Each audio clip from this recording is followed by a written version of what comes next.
우리 같이 하나님 말씀 좀 살펴보도록 하겠습니다. 열왕기상 18장 30절에서 35절입니다.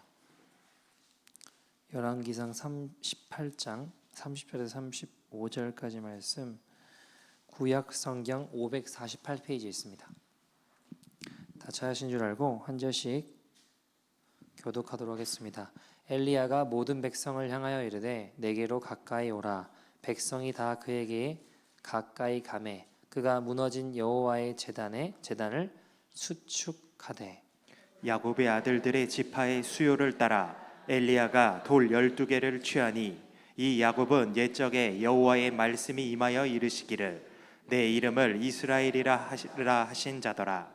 그가 여호와의 이름을 의지하여 그 돌로 제단을 쌓고 제단을 돌아가며 곡식 종자 두 세알을 둘 만한 도량을 만들고 또 나무를 버리고 송아지의 각을 떠서 나무 위에 놓고 이르되 통 넷에 물을 채워다가 번제물과 나무 위에 부으라 하고 또 이르되 다시 그리하라 하여 다시 그리하니 또 이르되 세 번째로 그리하라 하여 세 번째로 그리하니 물이 제단으로 두루 흐르고 도랑에도 물이 가득 찼더라.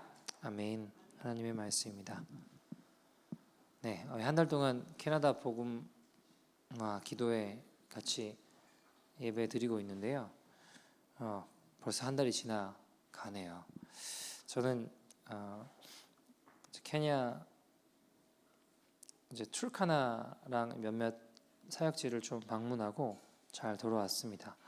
툴카나 사역하고 계시는 강성현 선교사님이 일전에 코로나 때 나이로비에 볼 일이 있어 내려오셨다가 코로나로 말미암아 다시 비행기가 스탑되는 바람에 툴카나로 못 올라가게 되셨어요. 그래서 며칠을 더 머물게 되셨는데 주님께 너무 죄송하더래요. 내가 빨리 사역지 가서 섬겨야 되는데 여기서 뭐 하고 있나 이런 생각이 드니까 주님께 죄송한 마음이 들어서 길에 거린 아이들을 몇몇 데려와서 먹이고 말씀을 가르치고 그 아이들을 섬기게 되었습니다. 그렇게 한 주, 두 주 지나가고 이제 떠날 때가 됐는데 이 아이들을 어떻게 해야 될까 아직 고민이 될 거 아닙니까? 그래서 그 거린 아이들을 먹이고 이렇게 섬기는 일들을 김성준 목사님한테 토스해서 이제 김성준 목사님이 그 일을 시작하게 되었죠. 근데 시간이 이렇게 그 아이들을 섬기고 이렇게 쭉 지내다 보니까 이게 상상할 수 없었던 일들이 벌어지는데 너무 사이 커지는 거예요. 몇백 명이 모여서 아이들이 밥을 먹고 심지어 지금은 정부 관계자들이 시장이다 뭐다 하는 사람들이 와서 관심을 가지고 그 일들에 대해서 이야기를 나누게 되었습니다.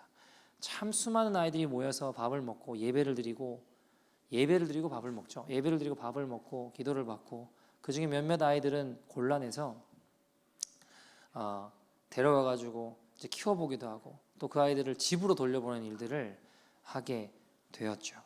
여러분 처음에 이런 일들이 일어날 거라고 상상하지 못했습니다. 그냥 아이들 몇 명을 강성현 선교사님이 내가 빨리 출카나 가야 되는데 여기서 뭐 하고 있지? 여기서 이렇게 머물고 쉬고 있어도 될까? 주님께 죄송한 마음에 그냥 길바닥에 있는 아이들 몇 명을 먹이고 입히고 가르치기 시작했던 거예요. 근데 그 일이 돌아보니까 어떻게 된 거예요? 상상할 수 없을 만큼 큰 일들이 벌어진 것들을 사역이 커지게 된 것들을 이렇게 될 줄 모르고 시작했던 것이죠. 여러분 기업들도 가만히 보면 삼성이 됐건 현대가 됐건 수많은 기업들이 애플도 그렇고 처음에 보면 이렇게 큰 기업이 될 거다라고 생각했던 게 아니라 그냥 눈앞에 있는 일들을 계약을 따낸 일들을 그냥 해야 될 일들을 시작했던 거예요. 어렸던 시절 그들은 사업을 단지 이거 어떻게 해야 될까? 먹고 살 길을 마련하는 생계수단으로 지금과 같은 모습을 꿈꾸거나 생각하지 못했습니다. 그러나 그들이 시대의 요구에 빠르게 순응하고 그때마다 필요한 모험들을 대차고 포부 있게 투자함으로 말미암아 남들과 다른 세계적인 그룹이 된 것들을 볼 수 있죠. 여러분 우리 인생도 마찬가지인데요. 오늘 우리에게 요구하신 하나님의 부르심에 우리가 단순히 순종하고 나를 드릴 때 우리가 꿈꾸지 못했던 삶으로 그분은 우리를 인도하신 하나님이십니다. 여러분 이 하나님을 신뢰하십니까? 여러분 우리가 왜 주님의 부르심에 선뜻 우리 삶을 의탁하지 못할까요? 왜냐하면 우리 안에 헌신에 대한 두려움이 있기 때문입니다. 헌신한다는 건 전적으로 맡긴다라는 거예요. 다시 말해 우리의 삶의 모든 것을 하나님 앞에 맡긴다라는 겁니다. 그러면 근데 왜 우리는 그런 하나님 앞에 우리 삶을 맡기는 것을 두려워할까요? 이유가 뭘까요? 여러분, 오늘 말씀에도 보면, 오늘 본문 앞에 보면 이스라엘 백성들이 섬길 자를 딱 택해야 되는데, 내가 주님을 섬기겠습니다, 바알을 택하겠습니다 하고 결정을 하나요? 아니면은 두려워하면서 머뭇머뭇거리나요? 머뭇머뭇거립니다. 21절 말씀 보시면 이렇게 이야기합니다. 오늘 21절 말씀에 여호와가 모든 백성에게 가까이 나와 이르되 너희가 어느 때까지 둘 사이에서 머뭇머뭇 하려느냐. 여호와가 만일 하나님이면 그를 따르고 바알이 만일 하나님이면 그를 따를지니라 하니 백성이 어떻게 했대요? 말 한마디도 대답하지 아니하는지라. 무슨 말일까요? 바알 편이든지 하나님 편이든지 머뭇거리지 말고 너희 섬길 자를 택하라고 하셨습니다. 근데 택하지 못합니다. 머뭇머뭇거리고 두려워하는 이유가 있겠죠. 여러분, 우리가 왜 머뭇거리고 왜 두려워할까요? 한 3가지 정도 이유가 있는 것 같아요. 첫 번째, 주님께서는 내가 원하지 않는 것을 하라고 하실까 봐 하는 두려움이 있어요. 내가 원하지 않는 걸 주님이 하라고 하실까 봐 하는 두려움이 있기 때문에 머뭇머뭇거리게 된다는 거예요. 여러분, 물론 주님 그런 요구하실 수 있습니다. 그렇지 않다면 내가 원하는 것만 다 하라고 하신다면 세상에 주님 따르는 것만큼 쉬운 일이 뭐가 있겠어요. 때로는 주님이 근데 내가 원하지 않는 일들을 요구하세요. 여러분, 아브라함은요 이삭을 바치기를 원하지 않았습니다. 모세가 도망쳐 나온 이집트로 다시 돌아가는 거 원하지 않았습니다. 심지어 예수님도 십자가 지는 거 원하지 않으셨어요. 그래서 할 수만 있거든 이 잔을 내게서 거둬가 달라고 하시잖아요. 그러나 여러분, 우리가 꺼려지고 부담스러운 그것을 주님을 위하여 택할 때 그때 진정 하나님의 사람으로 변화되는 우리를 자신을 볼 수 있게 되는 것입니다. 두 번째, 나에게 가장 좋은 것은 내가 가장 잘 알고 있다라고 착각하기 때문이에요. 그래서 머뭇머뭇거리고 두려워하는 겁니다. 여러분, 내게 가장 좋은 걸 내가 잘 알까요? 주님이 더 잘 아실까요? 여러분, 세상의 모든 물건은요 사용하는 나보다 만든 이가 더 잘 알아요. 물건이 고장나면 만든 이에게 가야지만 고쳐질 수 있습니다. 그죠? 내가 아무리 고쳐보고 있다 뚝딱뚝 거리다가 더 고장나기 마련입니다. 내가 못 고칠 때 누구한테 가야 돼요? 만든 이에게 가면 그걸 고쳐낼 수 있어요. 누가 더 잘한다는 거예요? 만든 이가 더 잘한다는 겁니다. 여러분, 우리를 지으신 주님이 내게 가장 좋은 것을 잘 아세요. 그래서 그 주님을 신뢰하며 나가야 되는 겁니다. 세 번째, 또 반대로 어떤 경우가 있냐면 하나님께서는 나 같은 사람에게는 별로 관심이 없으실 것 같다 라는 생각 때문에 결단하는 것을 두려워하고 머뭇머뭇거린다는 거예요.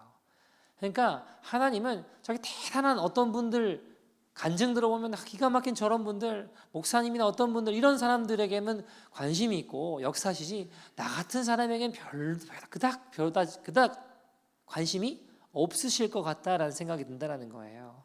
다른 사람의 인생에는 하나님이 관심이 있지만 나 같은 인생에는 별로 관심이 없으시다라고 잘못 생각하기 때문이죠. 그렇지 않습니다, 여러분.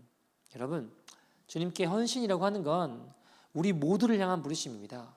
헌신이라고 하는 건 특별한 사람에게만 것이 아닙니다. 헌신은 그리스도를 믿는 모든 사람들을 초대하시는 살아계신 하나님의 부르심이라는 겁니다.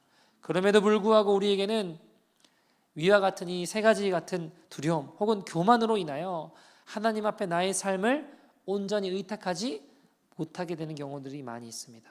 여러분, 헌신은요 분명 힘든 일입니다. 자기를 부인해야 되는 일이기 때문이죠. 그러나 하나님은 처음부터 우리에게 막 대단한 것을 요구하지 않으세요. 하나님은 영광에서 영광으로 우리를 인도하십니다. 처음엔 여러분 강성현 선교사님이 그냥 주님께 죄송한 마음에 길 앞에 눈앞에 보이는 아이들 몇 명을 섬긴 것으로부터 지금의 거린 사역들이 이루어진 사역들이 크게 이루어졌다라는 거예요. 처음엔 적은 것이나 그곳에 내가 순종하여 설 때 하나님은 하나님의 영광과 은혜를 보이시고 또 다른 부르심에 헌신할 수 있는 은혜를 주시는 겁니다. 그럴 때 우리의 믿음이 더욱 커지고 우리의 삶이 믿음의 삶으로 자라나가게 된다는 것이죠. 여러분, 그래서 우리의 믿음의 헌신은 멈추지 않아야 됩니다. 꼭 어떤 분들이 있냐면요, 하나님 앞에 헌신하는 거 이야기하면요, 내가 옛날에 전에 내가 이렇게 했다고, 전에 내가 이렇게 헌신하고 전에 내가 이렇게 살았다고. 여러분, 믿음은 현재 진행이에요. 지금 내가 어떤 믿음을 가지고 있느냐가 중요하다는 겁니다. 옛날에 내가 열심히 했는데, 예전에 내가 많이 섬겼는데, 여러분 지금이 중요해요. 예전의 영광은 예전 것일 뿐입니다. 영광에서 영광으로 이어지지 아니하면 아무 소용이 없다는 것이죠. 오늘 말씀 보시면요, 30절에 이렇게 본문이 시작하죠. 같이 읽어볼까요? 시작. 엘리야가 모든 백성을 향하여 이르되 내게로 가까이 오라. 백성이 다 그에게 가까이 가매 그가 무너진 여호와의 제단을 수축하되. 자, 엘리야가 백성들을 향해서 뭐라고 이야기해요? 내게로 가까이 오라. 이게 무슨 말일까요? 이 말은 그 전에 바알 선지자가 먼저 450명이 자, 누가 참신인지 대결을 하기로 했습니다.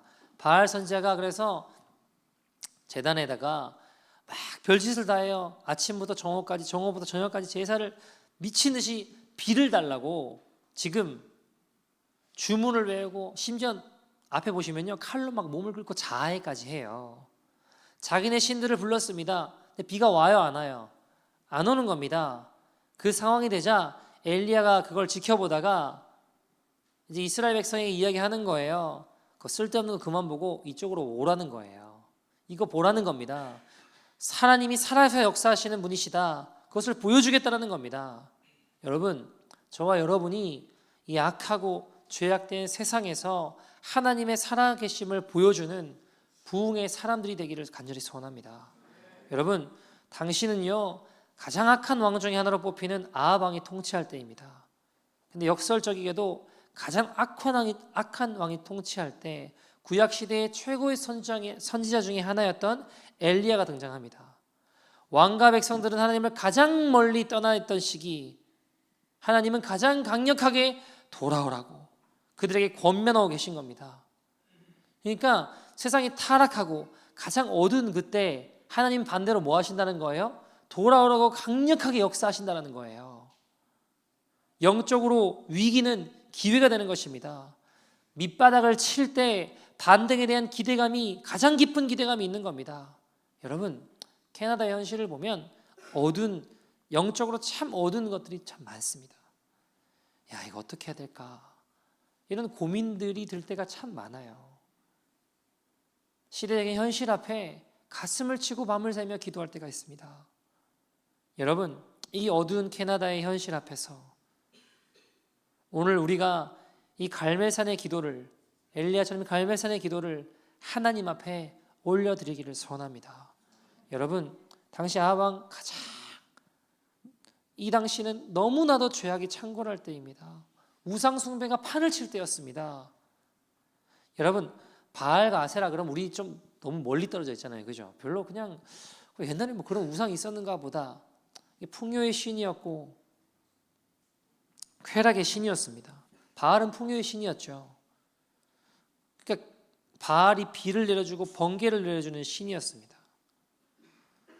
450명의 선지자들은요, 우리가 열심히 기도하면 바알이 비를 내려줄 거다라고 믿었어요. 불을 내릴 거라고 믿었습니다. 그러니까 지금 3년 동안 비가 내리지 않은 거는요, 바알을 섬기고 있는 그들에게는 굉장히 큰, 뭐라고 할까요? 수치 같은 일이에요. 수치스러운 일입니다. 왜냐하면 바알이 풍요의 신인데, 비의 신인데, 강수량이 적은 가나안 땅에 농사짓고 먹고 살려면 바알을 숭배한다고 생각했습니다. 여러분, 이스라엘 백성들이 왜 바알을 섬겼을까요? 자기네들은 출애굽해가지고 이제 왔는데 일종의 바알 문화는 이 당시에 좀 선진 문화처럼 여겨졌습니다. 유목민인 이스라엘 사람들이 가나안에 들어와서 보니까 현지인들 수준이 높았거든요. 본인들은 청동기일 때 현지인은 철기였거든요. 더 선진된 문화라고 본 거예요. 또 여러분, 신전 예배의 성적인 타락이 허용되었습니다. 허용되는 수준이 아니라 성적인 타락을 장려했어요.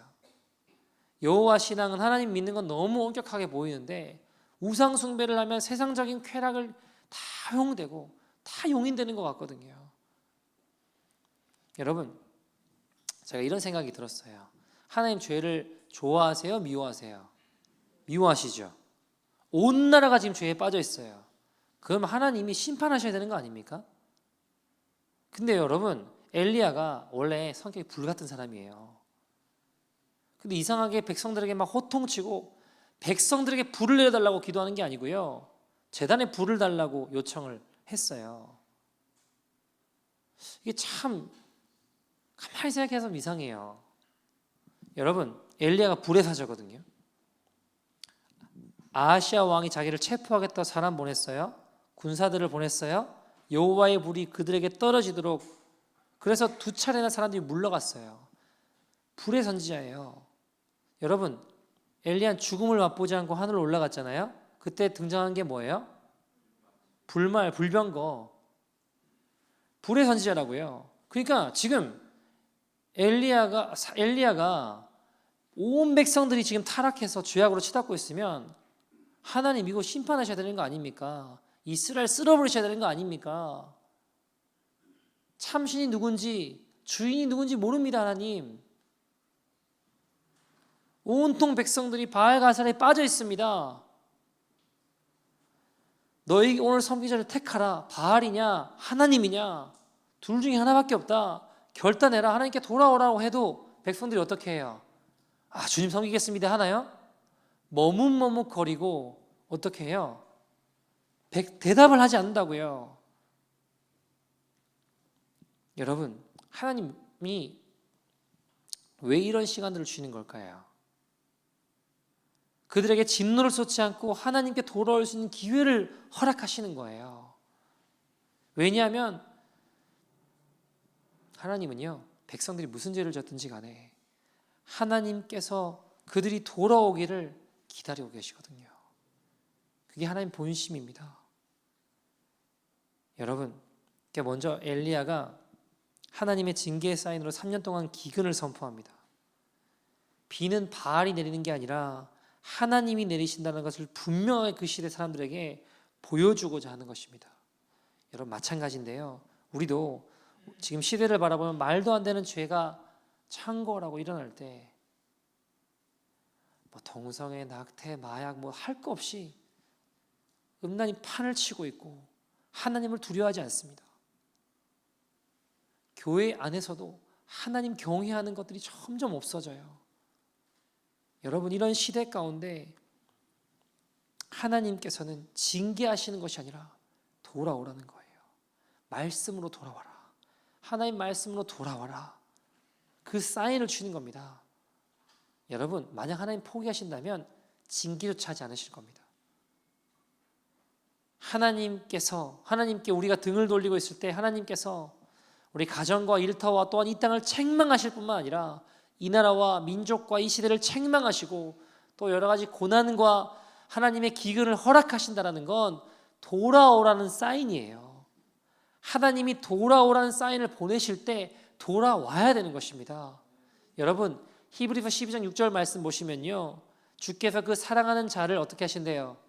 징계하신대요. 그가 받아들이시는 아들들마다 채찍질하심이 하셨습니다. 여러분, 운동선수들 보면요, 감독이 선수들을 대하는 세 분류가 있대요. 첫 번째, 신경도 안 쓴대요.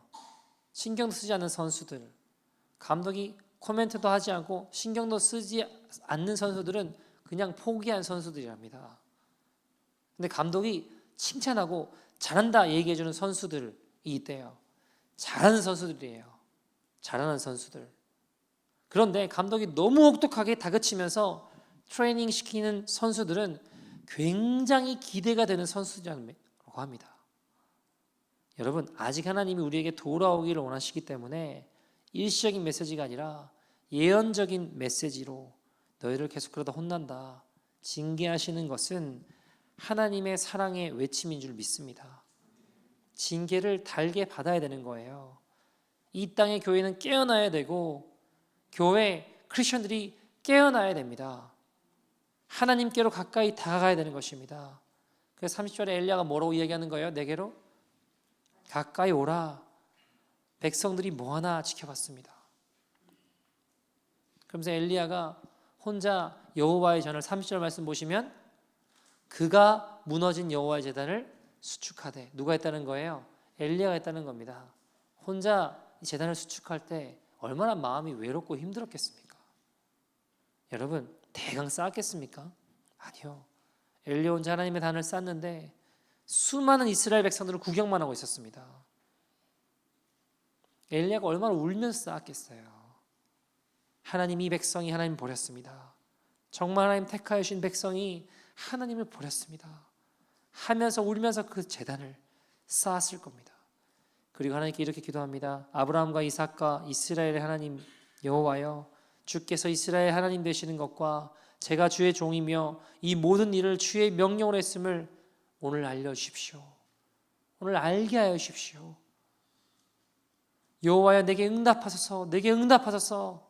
이 백성에게 주 여호와는 하나님이신 것과 주는 그들의 마음을 돌이키심을 알게 하여 주옵소서. 여러분, 이렇게 기도하니까 하늘에서 불이 떨어졌습니다. 그단 위에 부어졌던 물까지 도랑까지 전부 불임에 태워졌습니다. 그리고 어떻게 되나요? 39절 말씀 보시면 모든 백성이 엎드려 말하되 여호와 그는 하나님이시로다. 여호와 그는 하나님이시로다. 사람들이 하나님을 알게 됩니다. 여러분, 한 사람의 순종으로 하나님의 일하심이, 하나님의 나라가 세워지는 것을 봅니다. 그 한 사람이 저와 여러분 되기를 소원합니다. 여러분, 무너졌던 제단을 다시 세운 엘리야가 어떻게 해요? 각든 송아지 제단 위에 올려놓았다고 하였죠. 이상한 행동을 해요. 제단 주위에 물이 흐를 수 있는 도랑을 만들고 제물 위에 냅다 물 4통 분량의 물을 가져다가 부어요. 그거를 몇 번 반복해요? 오늘 말씀 보시면 3번 반복합니다. 그럼 몇 통이에요? 12통이나 되는 물이죠. 32절에 보면 곡식 2세야 정도라고 하면 이게 한 15리터 정도 되거든요. 근데 그거를 계속 부어요. 그 통 분량을 12통 정도 붓는다고 해요. 12번 부었습니다. 영적인 의미로 딱 놓고 본다면 지금 12지파에 무너진 돌을 쌓고 12번의 물을 붓는 엘리야는 지금 이 12지파, 이스라엘 12지파가 영적으로 완전히 무너져 있고 영적으로 완전히 젖은 장작과 같은 상태에 빠져 있는 것이죠. 그럼 하나님은 엘리야를 통해 무엇을 보여주시길 원하십니까? 영적인 침체의 밑바닥에 빠져 있을지라도 하나님께서 역사하시면 부흥의 불을 일으키실 줄 믿습니다. 그건 하나님이 하실 수 있는 일이에요. 인간의 마지노선이 하나님의 출발선이 되고 인간의 불가능을 하나님의 가능으로 바꾸시는 분, 그걸 하나님 우리에게 보여주고 싶으신 것입니다. 여러분, 저도 이 땅을 놓고 기도를 할 때 보면 제가 처음에 와서도 그렇고 캐나다도 참 힘들었어요. 왜냐하면 기도가 잘 돌파가 안 되고 영적으로 묶인 것이 너무 많아요. 그러니까 제가 이제 이런저런 나라들을 다니다 보면 어떤 나라는 가면요, 기도가 잘 돼요. 그냥 기도 시작하면 바로 기도가 막 들리고 하늘로 막 하늘문이 열리고 이런 데가 있는데 토론토 왔는데 힘들더라고요. 이게 어쩔 때는요, 자다가 일어나서 막 몸을 못 가누고 싸워요. 막 기도하다가 싸우기도 하고, 야, 이거 어떻게 해야 되지? 막 혼자 막 방언하고 기도하고. 일어난 현실들을 볼 때 참 마음이 아프고 속상할 때가 많아요. 뭐 동성애도 그렇고 여러 가지 이 사건 사고들을 보다 보면, 야, 이 하나님을 정말 두려워하나? 기독교 신앙이 하나님의 부흥이 임했던 땅이 맞나 싶은 생각이 들 때가 참 많습니다. 인본주의, 그게 그게 하나님 말씀보다 앞서 나가요. 내 생각이 어떠함이 더 중요해요. 하나님 말씀이 어떠함보다.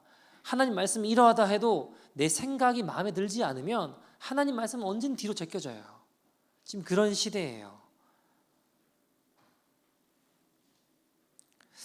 이 땅을 볼 때 이게 망했구나 하는 생각이 들 때가 있습니다. 프라이드는 세계적으로 손꼽히죠. 마치 이것이 우리의 삶과 가정과 사회에 많은 부분들을 영향을 미치고 있습니다. 그런데 여러분, 성경은 명확하게 이야기해요.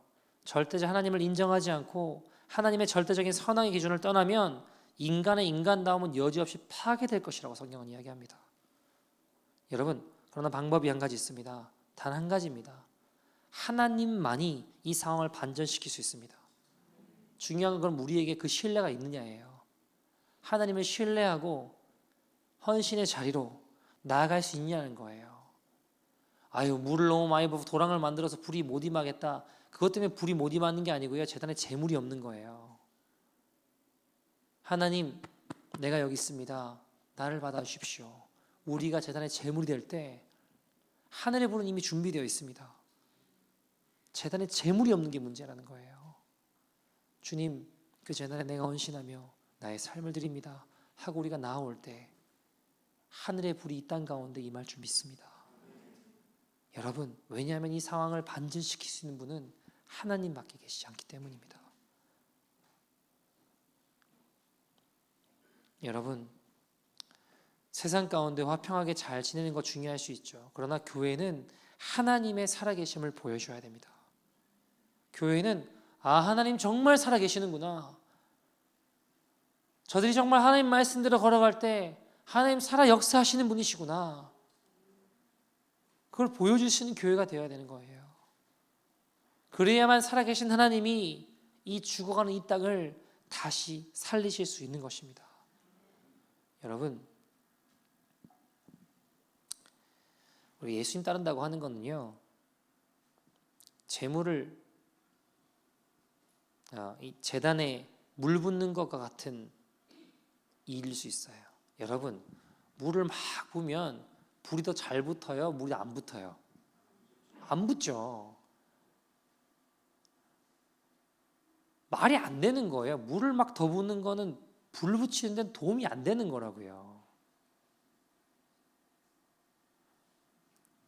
근데 여러분, 우리가 살아가는 삶의 방식이 하나님 말씀을 따른다고 할 때 때론 그럴 수 있어요.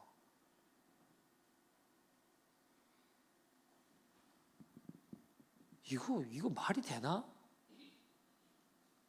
그러나 물에 흠뻑 젖은 재물을 태우신 하나님의 불을 믿는다면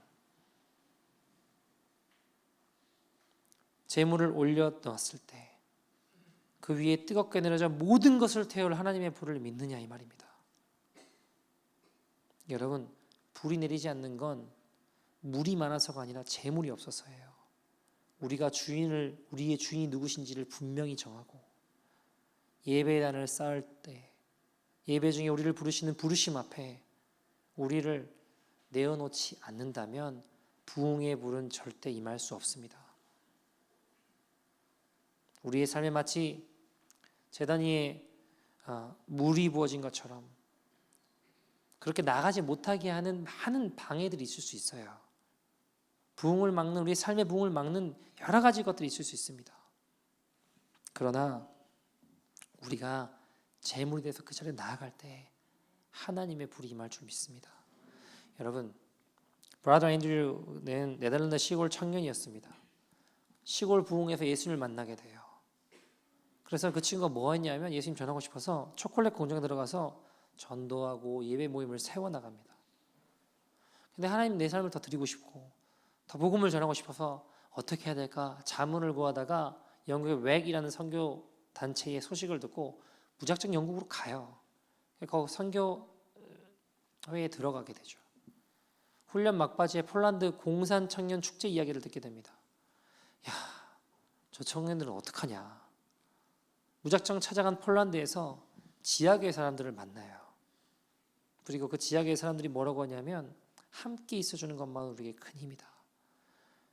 자유세계의 사람들이 우리를 잊지 않고 있어주는 것만 해도 우리를 왜 기도해 주는 것만 해도 감사합니다 라고 고백하기 시작하고, 앤드류라는 이 청년은 박해받는 교회를 섬기는 일에 일생을 바치게 됩니다.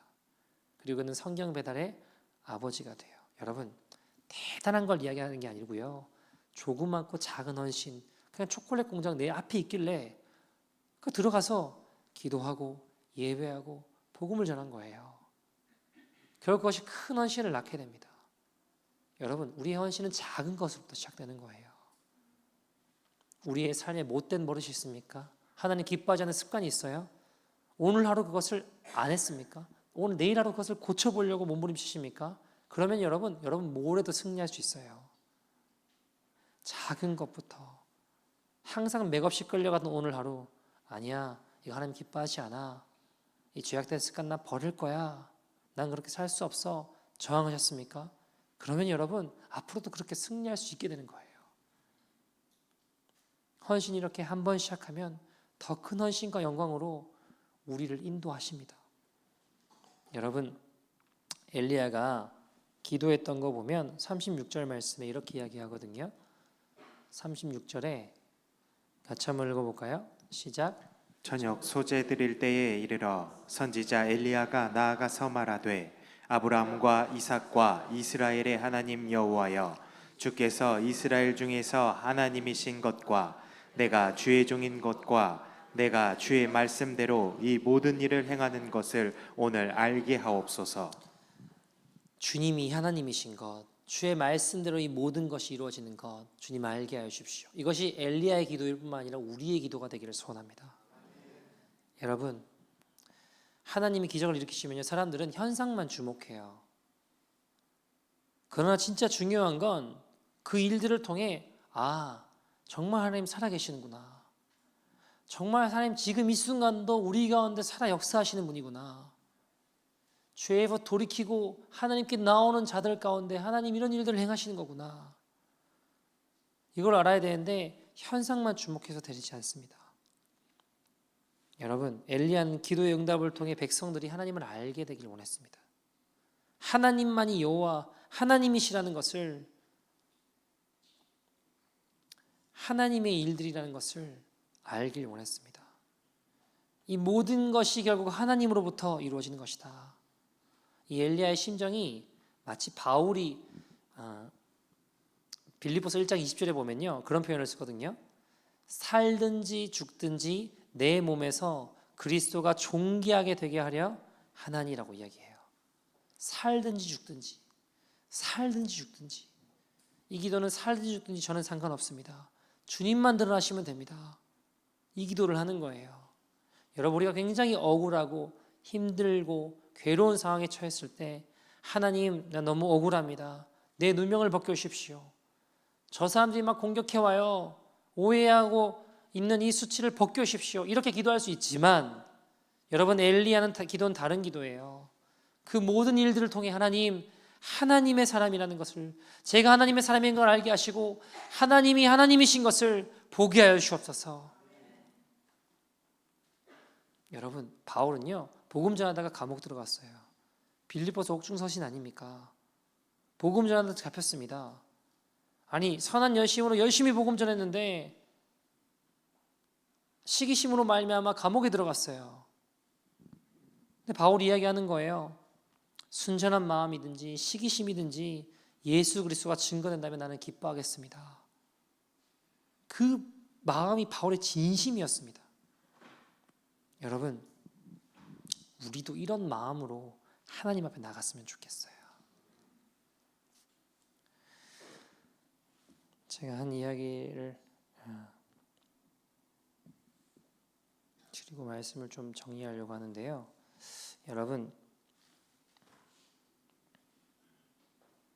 제가 이번에 출카나에 갔어요.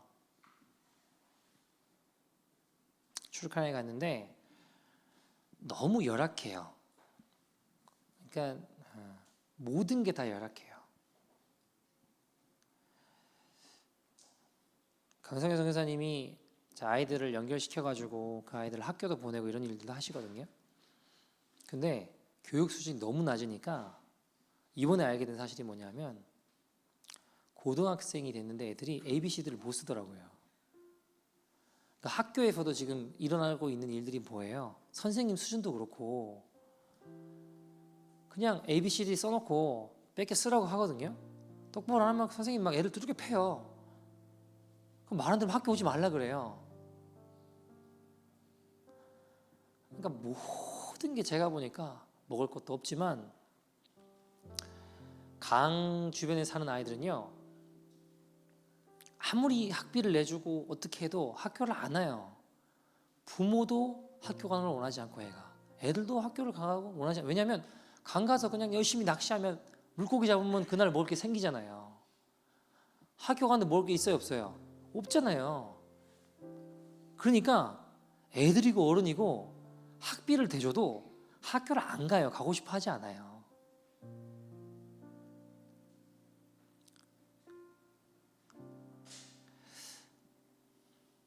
주일에도 말씀드릴 것 같긴 한데 어쨌든 거기서 사역하는 가브리엘이라는 목사님이 있어요. 현지 목사님이에요. 강성현 선교사님하고 오랜 시간 같이 이렇게 동역해온 분인데 북쪽으로 갈수록 선교사가 없고 교회들이 없어요. 이분이 열심히 목회를 하고 있다가 북쪽에 교회가 없다라는 이야기를 듣고 강성현 선교사님이 목회자 몇 명을 모아가지고 북쪽 마을에 전도 여행을 갔습니다. 열심히 전도를 했는데 교회가 없으니까 어떻게 해야 되나 하다가 누가 가겠냐 했는데 아무도 안 가요. 그래서 가브리엘 목사님이 자기 사역지를 다른 분한테 주고 거기로 들어갔어요. 들어갔는데 거기 원래 카톨릭 교회가 있었거든요. 카톨릭 교회가 있는데 스페인 분인 것 같아요. 스페인 분이시고 컴파운드가 엄청 커요. 그 카톨릭 컴파운드가 그 안에 뭐 와이너리도 하고 뭐 밖에 나오지도 않고 아무튼 성처럼 만들어 놓고 그 안에 경비행기가 있어요. 경비행장이 있어요. 비행기 타고 다니는 것 같아요. 이분이 거기서 양식도 나눠주고 식량도 나눠주고 직업도 만들어주고 또 뭐 이것저것 사람들을 막 도왔죠. 근데 재미있는 일이 가브리엘 목사님이 거기 와가지고 복음을 전하니까 사람들이 성당 이제 안 가고 교회로 오는 거예요. 그러니까 신부님이 화가 나고 그 사람들이 별로 안 좋아하죠. 코로나 때 그래서 가브리엘 목사님을 누명을 씌워서 감옥을 집어넣었어요. 감옥에 이분이 들어갔어요. 여러분, 이분은요 그냥 열심히 복음 전하려고 한 것밖에 없거든요. 근데 어디 들어갔다고요? 감옥에 들어갔어요. 얼마나 억울하겠습니까? 그리고 그 거짓말로 죄를 뒤집어 씌운 사람이 누군지를 알아요. 감옥에 있다 나오게 됐습니다. 강성현 선교사님 물어봤어요. 가브리엘 목사님에게 어떻게 할 거냐? 그러니까 누군지 알아요, 범인이. 자, 여러분 어떻게 하시겠어요? 여러분이면 그놈을 일단 만나야죠, 그죠? 내가 잘못한 게 없어요. 근데 시기 질투로 누명을 씌워서 감옥에 들어갔어요. 나온 다음에 범인이 누군지 알아요. 강성현 선생님 물어봤어요. 어떻게 하겠냐? 가브리엘 목사님 이렇게 얘기하더라고요. 그 사람이 저기 캐톨릭 쪽에 가드 같은 사람이었는데 그 사람 보니까 신발이 다 떨어진 것 같다고. 신발 사줬으면 좋겠다고. 신발 사줬으면 좋겠다고. 그 말을 듣고 강성현 선생님이 충격을 받았어요. 미워하고 억울하고 화나고 저놈 찾아가서 해코지라도 하자, 아니면 가서 사실 진위 여부를 빨리 밝혀내가지고 저놈을 집어넣든지 하자, 뭐 이런 게 아니고요. 그 사람 보니까 신발이 다 떨어져 있더라고. 어떡하냐고. 그 사람 신발 사줬으면 좋겠다. 그러니까 강성현 선생님 감동이 돼서 야, 네가 나보다 낫다. 그리고 그 친구 양식도 같이 사다가 주게 되었다고 하더라고요. 여러분, 살든지 죽든지 예수님만 존귀게 될 수 있는 고백이 이 고백이라고 저는 믿어요. 그리고 이 고백이 저와 여러분의 고백 되기를 소원합니다. 여러분, 가브리엘 목사님이 가는 데마다 그 땅이 변화되더라고요. 가브리엘 목사님 교회를 가는 사람들마다 싸움꾼이건 술꾼이건 어떤 사람이건 다 변화되는 거예요. 나중에는요, 여러분, 캐톨릭 신부가요, 골치 아픈 사람이잖아요. 어떻게 하는지 아세요? 가브리엘 목사 교회 가보라고. 거기 가면 변화되니까 그 땅이 변화되더라고요. 아무도 가지 않으려고 했던 그 북쪽 땅에 들어가서 지금 4년 지났거든요. 교회 70개 세웠어요. 제 아들을 가르치고 교회들을 목회자를 길러내고 복음에 미친 사람이더라고요. 여러분, 할 이야기가 많지만 여러분, 이 엘리야의 기도가 우리의 기도가 되기를 소원하고 바울의 기도가 우리의 기도가 되기를 소원합니다. 그때 하나님의 불이 임하는 거예요. 37절에 39절 같이 한번 마지막으로 읽어볼까요? 37절에 39절 같이 읽겠습니다. 시작. 여호와여 내게 응답하옵소서. 내게 응답하옵소서.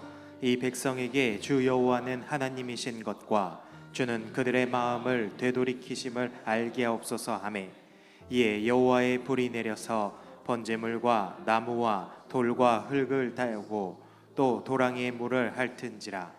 모든 백성이 보고 엎드려 말하되 여호와 그는 하나님이시로다. 여호와 그는 하나님이시로다 하니. 아멘. 여러분, 우리가 이렇게 기도할 때 주님 역사하십니다. 하나님의 불을 허락하십니다. 하나님의 불을 경험하는 것입니다. 엘리야의 간구가 하나님의 마음에 연락되고 하나님께서 불로 응답하셨습니다.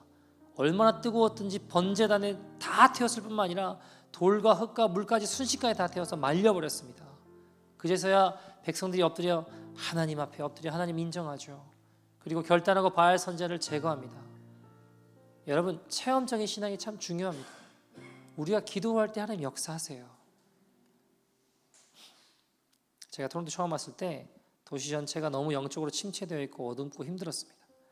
교회들 많지만 다 영적으로 무너져 있고 갈라져 있고 불신하고 하나님 역사에 대한 기대감이 없더라고요. 부흥은 다 지난 옛말이었습니다. 근데 제가 예배할 때마다 하나님 제게 주신 큰 감동이 있었습니다. 믿음으로 선포했습니다. 작은 자가 천을 이루고 약한 자가 강국을 이룰 것이다. 하나님 이 땅 가운데 새 일을 행하실 것이다. 이 땅에 하나님 부흥이 있을 것입니다. 그러니까 저한테 그러더라고요. 목사님 토론토를 잘 몰라서 그렇다고. 제 마음에 제가 입으로 이야기하지는 않았지만 네, 저는 토론토를 잘 모릅니다. 그러나 하나님이 어떠한 분이신지는 압니다. 제가 토론토를 알아야 토론토의 부흥을 일으킬 수 있는 것이 아니라 하나님이 어떤 분이신지를 알면 부흥이 일어나는 것입니다. 우리 하나님의 불이 임하면 모두가 인정하게 될 것입니다. 모두가 보아서 알게 될 것입니다. 여러분, 그 은혜가 오늘 이곳 가운데 우리의 기도를 통해 이 땅 가운데 임하기를 간절히 소원합니다. 여러분, 회개할 때 하나님 이 땅 가운데 새 일을 행하세요. 회개할 때 하나님 이 땅 가운데 이 땅을 고치신다고 역대하 7장 14절에 약속하셨습니다. 제가 더 드리고 싶은 얘기가 많은데 말씀 좀 정리하고 같이 기도하죠. 제가 여러분 이번에 주일 예배를 어떤 교회 가서 섬겼어요. 그러니까 영어로 설교하면 이제 부족어로 어떤 현지 목사님 장로님 한 분을 데리고 그 마을로 들어갔죠. 교회라고 해봐야 그냥 나무 밑이 교회예요. 건물이 아니라 나무 밑에 사람들이 모여서 그렇게 예배드리고 하나님 섬기더라고요.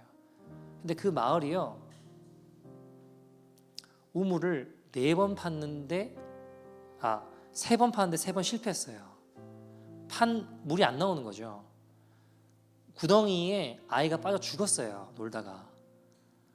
4번째로 시도하는 마을이었어요. 근데 제가 역대하 7장 14절 말씀 가지고 우리가 회개할 때 하나님 이 땅 가운데 물 주실 거라고, 이 땅 고쳐주실 거라고 열심히 같이 기도하고 예배드렸어요. 그리고 4번째로 파고 있는 그 지역으로 예배 끝나고 그 예배드린 교인들이 다 같이 갔어요. 그리고 거기서 막 열심히 기도했습니다. 하나님 살려주십시오. 어떤 분들은 물 좀 안 나오면 어때? 여러분, 아프리카에서 물 없으면 죽어요. 삶과 죽음의 경계가 물이에요. 예배 끝나고 가서 마을 사람들과 같이 열심히 기도했습니다. 회개하고 하나님 우리 죄 때문입니다. 이 땅을 살려주십시오. 그리고 주일 오후 5시에 물이 터졌어요. 사랑하는 여러분, 우리가 이 땅을 위해서 기도할 때 하나님 이것이 나의 죄입니다. 나의 죄를 놓고 기도할 때 하나님 이 땅 고치실 것입니다. 새 일을 행하실 것입니다. 하나님의 불이 이 땅 가운데 임할 것입니다. 그 은혜의 주인공이 되는 저와 여러분 되기를 소원합니다. 함께 이 찬양하고 같이 한번 기도했으면 좋겠습니다. 세상 모든 민족이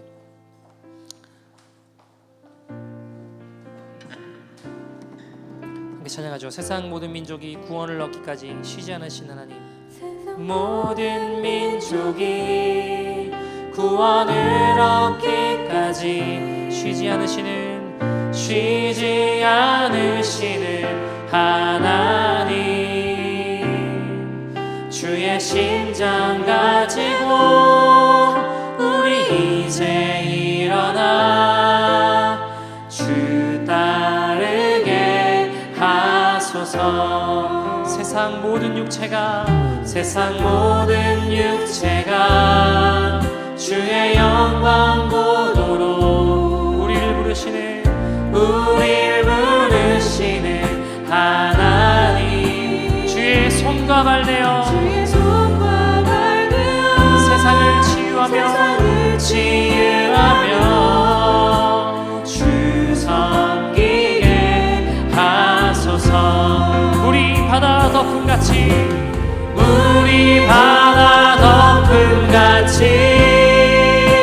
여호와의 영광을 인정하는 것이 온 세상 가득하리라. 우리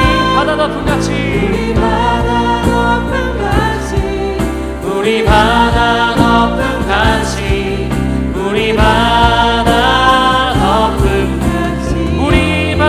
덮음같이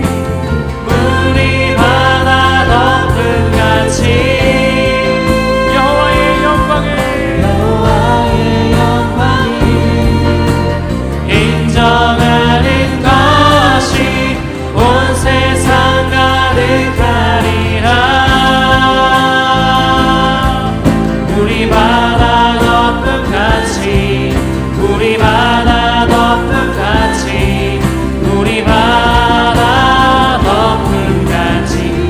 오리라 그날에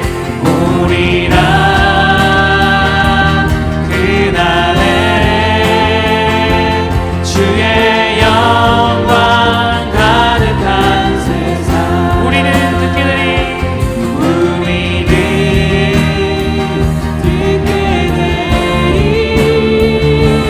온 세상 가득한 승리의 한송.